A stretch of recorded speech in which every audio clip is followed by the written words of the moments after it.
At the start of the story, a deadly asteroid is shown racing toward Earth. In an attempt to stop it, humans launch multiple nuclear missiles at the asteroid. The missiles shatter it, but the radioactive fragments begin raining down on the planet. Because of this radiation, cold-blooded creatures like ants, spiders, snakes, and lizards start mutating. Their DNA changes rapidly, and their size grows to monstrous levels. A brutal war between humans and these giant creatures continues for an entire year. Most of the mutated beasts are eventually destroyed, but humanity pays a massive price. Weapons, ammunition, and even military forces are almost completely wiped out. About 95% of the human population is erased in this battle. The few who survive are forced to hide in underground bunkers to stay alive. Among these survivors is a young man named Joel. His story begins on the day he is sitting in a car, sharing a quiet moment with his girlfriend Amy. Suddenly, radioactive fragments from the asteroid begin falling across their city. Moments later, a huge mutated insect attacks, throwing everything into chaos. Frightened, Joel and Amy run toward their homes. When they arrive, they see that everyone is hurriedly trying to evacuate the city. In the rush, Joel and Amy are forced to separate from each other. Before parting, Joel promises Amy that he will find her again. As Joel's family tries to escape by car, their vehicle becomes surrounded by the creatures. Joel manages to get out, but his parents remain trapped inside. In her final moments, Joel's mother pleads with him to run and save himself. He takes a few steps forward and helplessly watches his parents die before his eyes. Before he can process the tragedy, people pull him into another vehicle and drive him away. This traumatic moment leaves a deep scar on Joel's heart. 7 years pass after that nightmare. Joel now lives with the same group that rescued him. Inside the bunker, everyone has a partner, everyone except Joel. His trauma and constant nervousness prevent him from being sent outside for missions. Anytime he sees these mutated creatures, he freezes in fear. Because of this, he has never chosen to go out. Joel spends his days cooking meals and cleaning the bunker. For 7 long years, this has been his only routine. One day, a massive ant manages to break into their bunker. All the fighters in the group prepare to face it, inviting anyone willing to join the battle, but they refuse to let Joel participate. A team of 4 goes ahead to confront the creature, while the others watch through a thermal camera. During the fight, the giant ant grabs one of the men. Joel cannot stand watching his friends suffer, and rushes out to help. As he runs, he sees the enormous shadow of the ant looming ahead. One of his companions is already trapped inside the creature's jaws. Joel's fear gripped him tightly, and he froze in place. The giant ant moved closer, and Joel shut his eyes in terror. When he opened them again, the ant's head lay at his feet. 2 members of the group had chopped it off. To calm himself and shift his focus, Joel picked up the radio and started talking. It was Amy on the other end. Amy had survived the catastrophe 7 years ago, just like him. However, her colony was far away, and they had not seen each other since the disaster. Joel spoke to multiple stations before finally locating her. Their conversation was filled with joy and relief, but suddenly the radio went silent. After narrowly escaping death that day, Joel felt restless. He no longer wanted to spend his life confined in a bunker, waiting for the next threat. He turned to his companions and asked, "How far is Amy's colony from here?" They told him it was 140 kilometers to the west, located on a beach. Joel declared, "I want to go there." His friends warned him that the journey would take at least 7 days. Even the most experienced survivor could last only 3 or 4 days in that terrain. "You would die in 1 hour, son," they said. But Joel had made up his mind. He would either reach Amy or give his life trying. He felt out of place in the bunker, as if he were a burden to everyone. In truth, his friends cared deeply for him. They even drew a map to help guide him to Amy. After so many years, Joel finally stepped out of the bunker. Amy's colony lay 140 kilometers west, but Joel did not know the direction of west. Without pausing to orient himself, he began walking forward. After some distance, he heard the growl of a massive creature. He ran to hide in a nearby house, only to find a giant frog in the pond outside. Seeing the creature, Joel froze again. The frog lunged at him, striking with its long tongue. Suddenly, someone pushed Joel out of the way. It was a dog. The frog attacked again, snatching Joel's leg with its tongue. The dog leapt and bit the frog's tongue, breaking its grip. Joel and the dog ran away as fast as they could. Soon, they reached a stationary bus, which the dog entered. Joel realized it was the dog's home, though its mistress was likely gone. On the wall, he saw the word "boy" written. When Joel said the word aloud, the dog perked up. Joel understood then that the dog's name was Boy. Joel picked up a red dress lying in the bus, but Boy immediately snatched it. It was his last memento of his mistress. Joel spent the night inside the bus and left the next morning. As he began walking, Boy followed him, carrying the red dress as if choosing to accompany him. Joel carefully placed the red dress into his bag and began walking with Boy. They moved slowly through the ruins of the destroyed city, making their way toward Joel's destination. Along the way, Joel spotted some fruits growing on a plant. He was very hungry and reached out to eat them. Suddenly, Boy tugged at his leg as if warning him not to touch the fruit. Joel realized the fruits might be poisonous and decided not to eat them. As they continued, Joel recorded his journey in a small book, noting every detail. Suddenly, while walking, he fell into a deep pit. When he tried to climb out, he noticed he was not alone. Scattered around him were large bones, showing he was not the first to fall victim here. Before he could react, swift blood-sucking insects attacked him. At the last moment, a man appeared and pulled Joel up using a rope. This man was Clyde, and a little girl named Mino was with him. Both were skilled and dangerous, capable of handling threats. Clyde threw a grenade, destroying all the attacking insects. Clyde warned Joel that he should not travel alone in this area. Joel replied that he was not alone. He had Boy with him. He also explained that he was on his way to find his girlfriend, Amy, in her colony. Clyde explained that he and Mino were heading north toward the mountains and snow. There was a special colony there where the cold kept dangerous creatures away. He offered Joel to travel with them for a portion of the journey. After some time, they stopped on a mountain. Mino began teaching Joel how to shoot arrows. Joel's aim was poor, struggling to hit the target. Mino explained that his father had been the best archer in their colony, but when a group of deadly creatures attacked, Clyde's son and Mino's father were killed. Since then, Clyde and Mino had been searching for a safe place to live peacefully. Suddenly, Clyde noticed a creature emerging from the forest. He warned Joel that the creature had caught his scent and would follow him for a long distance. They quickly moved to avoid being tracked. Clyde and Mino had survived on Earth for a long time, giving them extensive knowledge of these creatures. Later, they encountered a giant snail. Clyde told Joel to stay perfectly still, but Joel remained frozen in fear. Clyde calmly instructed Joel to remove his t-shirt and placed it over the snail. The snail wandered off without harming them. Clyde explained that the snail would spread Joel's scent, confusing the creature pursuing them. Joel asked why the snail had not attacked them. Clyde replied that some creatures could also be harmless. Mino added that if Joel ever felt confused, he should look into a creature's eyes because eyes never lie. At night, they stopped to rest and eat their food. As soon as they began to rest, Clyde woke them up. He warned that other creatures would be drawn to the smell of their food. Staying here now would be too dangerous. The next day, Mino resumed crossbow training with Joel. She instructed him to shoot each arrow with a calm and focused mind. Whenever Joel followed her advice, every arrow hit the target perfectly. Mino was overjoyed and hugged Joel tightly. Having been separated from her family at a young age, she now saw Joel as an elder brother. A few more days passed like this. Clyde and Mino taught Joel survival skills to avoid creatures. They showed him which plants and trees could neutralize the poison of dangerous animals. After covering all of this, they finally warned him about the most deadly creature on Earth, the sand gobbler. Sand gobblers move underground and track any sound with deadly precision. The most dangerous among them is the queen, many times larger than the others. One of her wings often rises above the ground. If the queen hears even the slightest noise from you, survival is impossible. No sand gobbler has ever survived an encounter with the queen. Mino made Joel practice with the crossbow every day. Gradually, he improved and became more confident. After 5 days, they reached the point where their paths would separate. Clyde urged Joel to stay with them. He explained that survival alone would be extremely difficult. Staying together would greatly increase his chances of staying alive. But Joel was determined to find Amy. Mino felt deep sadness at his decision. Joel explained to her that Amy meant everything to him. Mino hugged Joel for the last time, silently wishing him luck. Before parting, Clyde handed Joel a grenade. He instructed him to use it only in dire situations. Pull the pin, count to 5, then throw it. Remember, count to 5, Clyde emphasized. Now the two groups went their separate ways. Joel and Boy were left to cover 50 kilometers alone. The journey ahead was going to be extremely difficult. After walking for a long distance, they reached a place where Boy suddenly acted strangely. He refused to move further and hid under a pedal boat out of fear. Joel tried to coax him out when suddenly many legs emerged from beneath his feet. It was a massive centipede. Joel quickly raised his crossbow, but the creature advanced rapidly. It lashed out with its tail, aiming to catch him. Boy barked fiercely, startling the centipede. The creature attacked Boy with its tail, tossing him aside. The centipede then circled the boat, attempting to kill Boy. At that moment, Joel's memories of losing his parents flashed before his eyes. This time, however, he refused to give in. Overcoming his fear, Joel stood up and fired an arrow from his crossbow. The arrow struck the centipede in the neck, enraging it. Ignoring Boy, the centipede charged straight at Joel. At the perfect moment, Joel fired another arrow. It hit the creature directly on the head. Joel's arrow struck the centipede, killing it instantly. He was trembling with fear and disbelief. He could not believe that he had actually defeated such a massive creature. Then Joel saw Boy running toward him. Joel may not have been able to save his parents, but today he had saved Boy's life. Overcoming his fear had made this possible.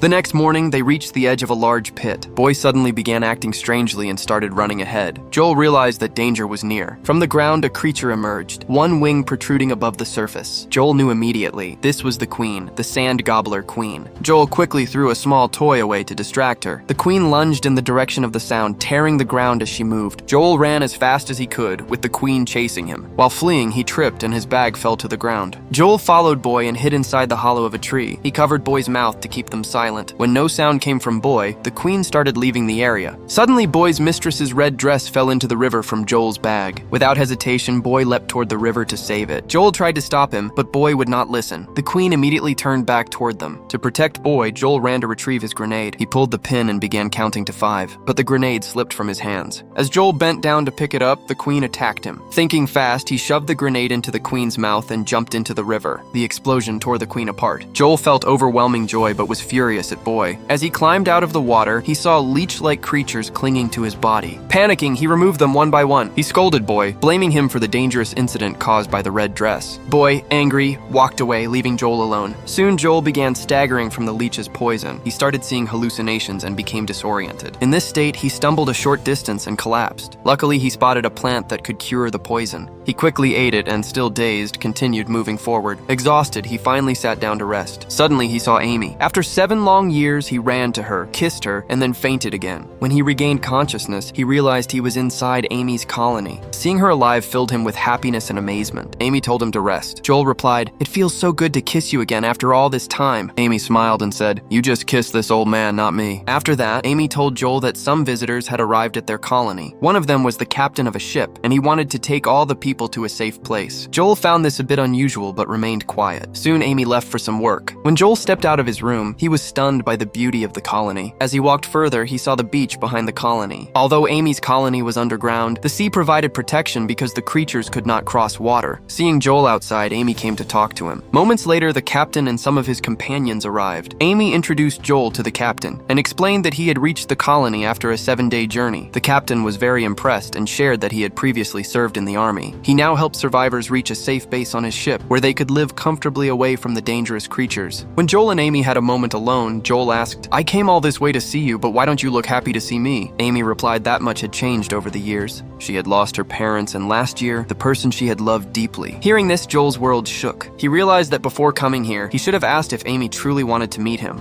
Amy admitted that it was her mistake. She should have told Joel everything over the radio, but she did not. Still, she said she was happy that he had come. Amy explained that now they could go with the captain, escape the creatures, and remain friends. Joel's mind struggled to process this. He had risked his life traveling 140 kilometers, fighting giant insects only to be friend-zoned. He tried not to think too much, overwhelmed by everything that had happened. After some time, Joel attempted to contact his colony on the radio, but could not get through. Then an elderly man approached him and handed him fruits and beer. It was a gift from the captain for the entire colony to celebrate the start of a new life. Joel then looked at the map his friends had given him. On the back of the map, they had written heartfelt messages. Reading them, Joel became emotional and realized how much the people of his colony loved him. He had left them all behind to meet a girl he had not seen in 7 years. Just then, a message from his colony came through the radio. Everyone was thrilled to hear Joel's voice and that he had reached safely. Joel recounted all the events of his journey, leaving everyone in shock. How did Joel manage all this alone, they wondered. Joel asked about everyone's well-being. They explained that after he left, the colony had suffered many attacks and was no longer safe.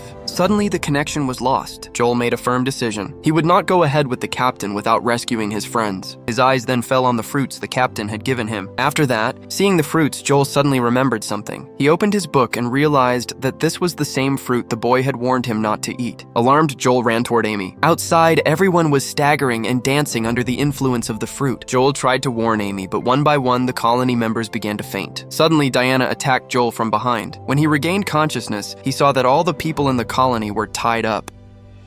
Joel realized the truth. This was the captain's plan. He went from colony to colony, stealing food and exploiting the people. The captain explained that they had captured a massive crab to pull their ship. In return, they forced the colony members to serve as food for the crab. He pressed a button on his remote and a dark shadow emerged from the sea. Everyone panicked and tried to escape. Amy struggled with all her strength and managed to free herself. She also untied Joel. She told him, "I'll handle these 3, you deal with the crab." Amy grabbed a piece of the gate and charged at one of the men. She dodged bullets and struck him down, and both fell unconscious. Meanwhile, the enormous crab advanced toward Joel. Joel grabbed a nearby rod and ran at the creature. As the crab leapt onto him, he struck it hard, flipping it upside down. The crab could not recover from the fall. As Joel prepared to finish it off, the captain sent a powerful electric shock through the remote. The crab jerked upright and charged at Joel with renewed fury. Meanwhile, Amy regained consciousness and faced Diana. A fierce battle broke out between them. Diana overpowered Amy easily. The crab moved toward Joel, but Boy bravely stood between them. Seeing Boy, the crab paused, slightly calmed. The captain ordered Diana to kill the dog. Diana aimed her rocket launcher at Boy, but Amy struck her hand. The rocket missed Boy and instead hit the crab, causing massive damage. The captain then personally attacked Amy, hitting her unconscious. The crab, enraged by the grenade, charged at the captain. He shocked it with the remote, redirecting it toward Joel once again. Joel ordered Boy to go to Amy to keep her safe. Boy tried desperately to wake her up. The three thieves took this opportunity to escape, leaving Joel to face the attacking creature alone. Then Amy regained consciousness. She grabbed a grenade gun lying in front of her, ready to fight. The creature grabbed Joel by the leg. Joel shouted to Amy for the gun. Quickly, Amy handed it to him, and Joel was about to pull the trigger. But then he paused and looked into the eyes of the crab. Suddenly, he remembered what Mino had said. By looking into the eyes of a creature, one can see whether it is truly bad. Joel saw only pain in the crab's eyes, pain caused by the chains and electric shocks that had tortured it repeatedly. He aimed carefully at the chain and fired, breaking it. The crab, freed from its restraints, did not attack Joel at all. Joel fell back, exhausted, as Amy rushed to his side. The crab approached Joel but stopped close to him, almost as if to thank him for its freedom. Then it turned and moved toward the captain's ship. By now, the captain had reached the ship. He tried to shock the crab with his remote, but nothing worked. He realized his control over the creature was gone. The crab swallowed all three of them alive, one by one, and destroyed their ship completely. After all this, Joel prepared to return to his own ship. He was ready to go back to the colony. Seeing Joel's bravery in saving Amy and protecting the colony, Amy's feelings for him grew again. She asked him to stay with her. Joel gently replied that his friends needed him, and he could not stay. Before leaving, he gave Amy the book he had written about how to fight these creatures. It contained all their weaknesses and strategies for survival. Joel thanked Amy, saying that it was because of her that he came on this journey, which had changed his life forever. As he departed, Joel mustered courage and kissed Amy. She smiled and said, "You traveled 140 kilometers for me. This time, I will come looking for you." So what do you think? Does Amy get a second chance or not? Tell us your thoughts in the comments. See you in the next video.